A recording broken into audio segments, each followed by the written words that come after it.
Okay, today I'm at Salisbury Racecourse, one of my interviewees' favourite haunts, Alan Potts. Thanks very much for agreeing to talk to me again, Alan. You were one of my first betting people interviewees back in 2017, before we even called it that. I mean, how much has changed since? For me, not a lot, except that I'm 7 years older and feeling that, you just can't do things that you could do, basically. My memory's not what it was. I have to write everything down now before I go racing. Whereas I would turn up and know all the form inside out. Now I have to make notes. It's embarrassing, really. Yeah.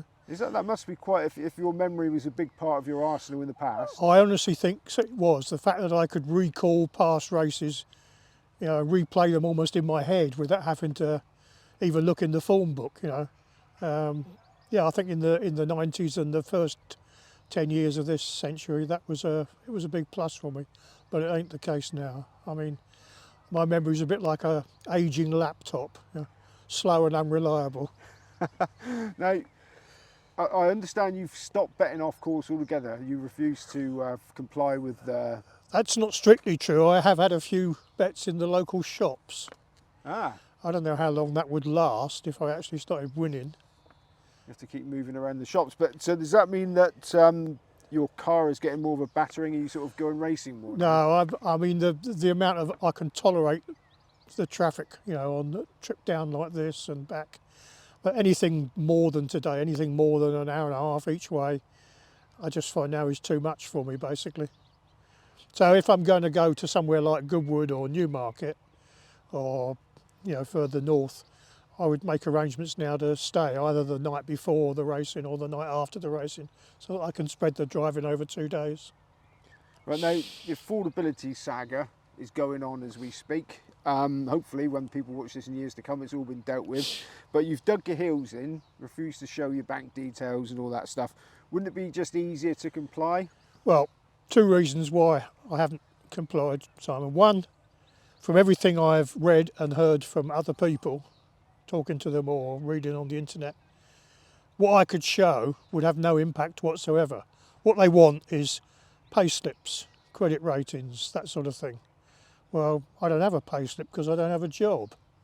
I don't know how pensioners are supposed to get past this, I've got my only fixed income is the state pension, which now runs to about 11 grand a year.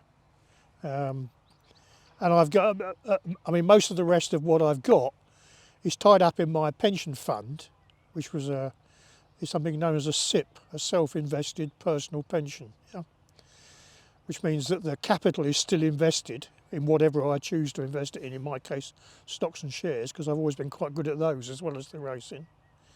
And that generates income via share dividends. And those share dividends stay inside the pension fund and are not taxed while they're in the pension fund. Now, I can take money out of my pension fund at any time I like, any amount I like, but whatever I take out is scheduled for income tax. So if I take out more than about 35 grand in a year, I fall over into the 40% tax bracket. Well, I resent paying 20% tax on what I withdraw from my pension. I'm certainly not going to voluntarily get into a situation where I'm paying 40%. But that's all I've got. They're not interested in that. That money is the fact that I've got money in a pension fund and can access it whenever I like. The firms are not the slightest bit interested in that. They don't take that into account. So that's the first reason I would never get through their checks.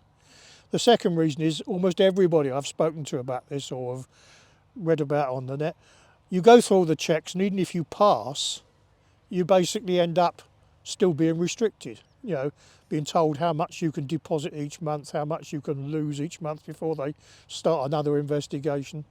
It's just not worth it. It's the thin end of the wedge, basically.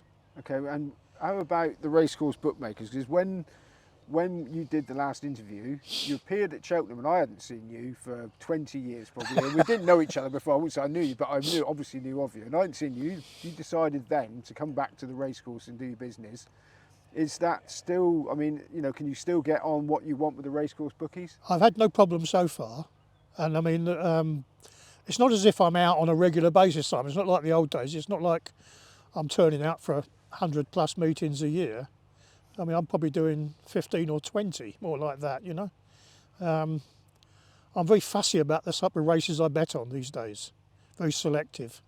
So, off course, I was never betting a great amount anyway, you know, in terms of numbers of bets. And in fact, that's always been my style, low numbers of bets over the course of a year. So, yeah, I've had no problems whatsoever. I mean, you've seen me have a bet with Star Sports at Goodwood where I had 7 monkeys about a winner of the Moulcombe No, Stakes. you didn't ask for the fractions. I was horrified. They're not worth it at 7 to 1. I would have asked at 8 or 1 or 6 to 1. And I did have a 2,500 to 4 on the following race. Yeah. Oh gosh, that was one of the great days. I mean, I had the 7 to 1 winner. I had 2 other bets. The one we talked about before racing, a horse called Surrey Mist, and that got slaughtered in the first race. Was never sighted, and the owners were so pissed off by that they moved the horse away from George Baker, and sent it to Kevin Philippart de Foy, and he just kept hold of it for a couple of 3 months.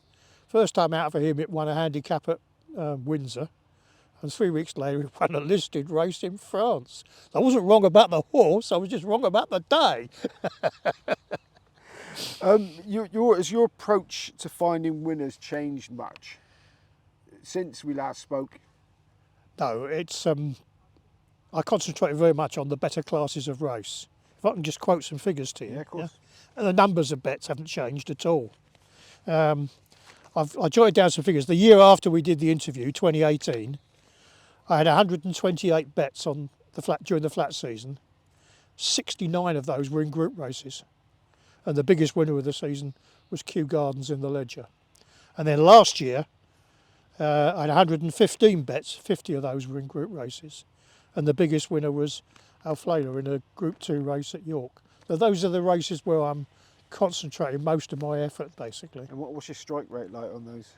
Do you know, I didn't write the number of winners down. But, I mean, I know I won money in 2018. I think I broke even on the flat last year. And it's the same on the jumps.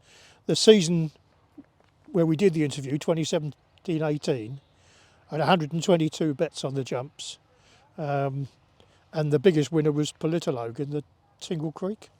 And last year, I've gone to calendar years now on the jumps. Last year I had 99 bets and the biggest winner was the Real Whacker at the Cheltenham Festival. So those are the races. It's the big races that I'm interested in. So why the big races? They fit with all the things I like, basically. Solid form.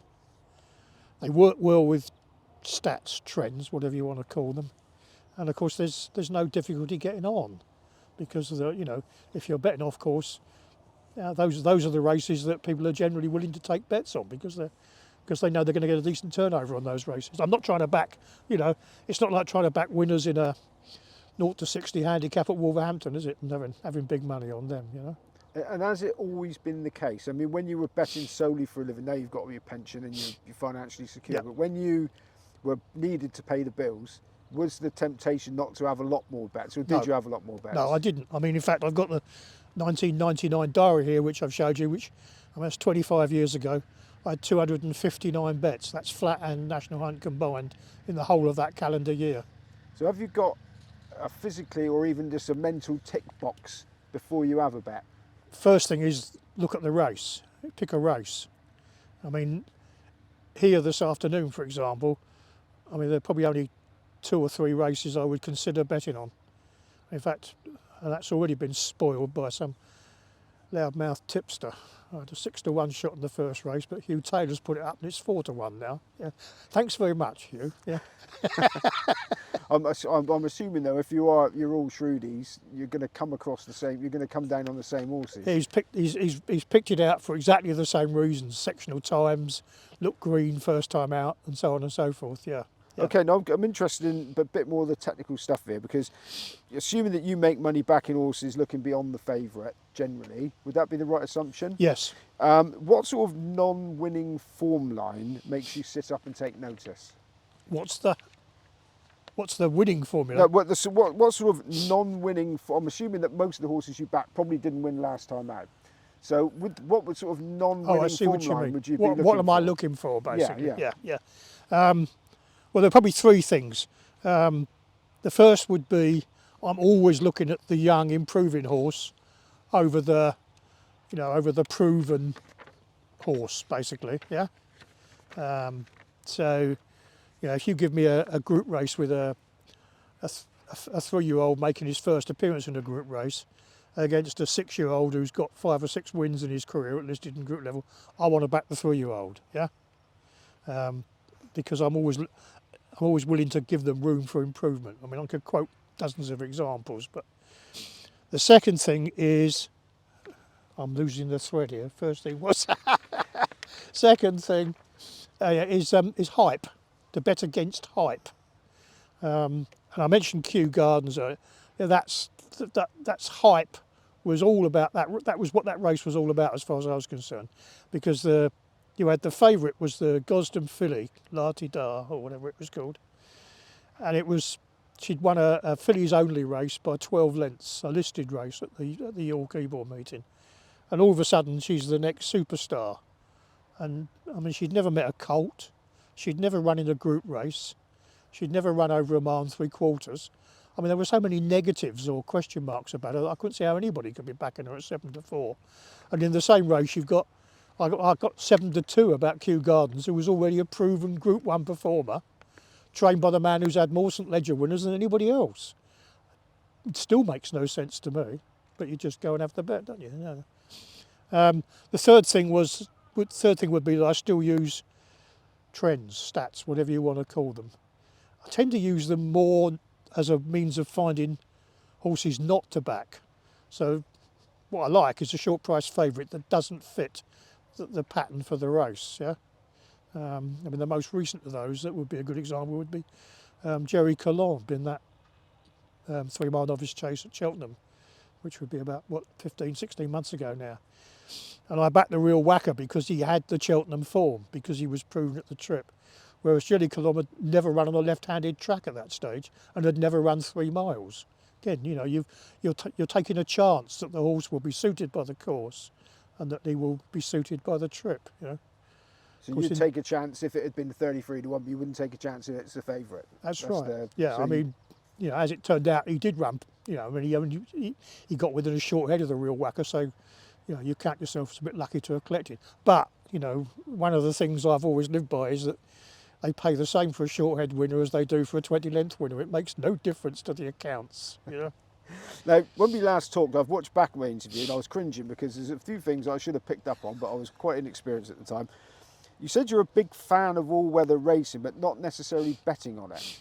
Do you want to elaborate on that? Yeah, is that still the case? I was a big fan of it and still am a big fan of it because it's good for the horses, Simon. And of course, I was speaking as much as an owner there as a punter. Yeah,